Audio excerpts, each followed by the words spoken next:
अस्सलाम वालेकुम। Drawn news के साथ मैं हूं अली अब्बास। हेडलाइंस आपने मुलाहिजा की, यहां आपको अपडेट करेंगे।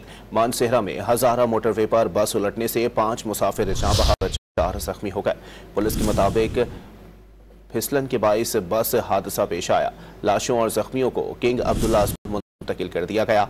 मुसाफिर बस गिलगित से रावलपिंडी जा रही थी। अस्सलाम वालेकुम। ड्रॉन न्यूज के साथ मैं हूं अली अब्बास। हेडलाइंस आपने मुलाहिजा की, यहां आपको अपडेट करेंगे। मानसेहरा में हजारा मोटरवे पर बस उलटने से 5 मुसाफिर जाँ बहार, 4 जख्मी हो गए। पुलिस के मुताबिक फिसलन के बाइस बस हादसा पेश आया। लाशों और जख्मियों को किंग अब्दुल्ला अस्पताल मुंतकिल कर दिया गया। मुसाफिर बस गिलगित से रावलपिंडी जा रही थी। अस्सलाम वालेकुम। ड्रॉन न्यूज के साथ मैं हूं अली अब्बास। हेडलाइंस आपने मुलाहिजा की, यहां आपको अपडेट करेंगे।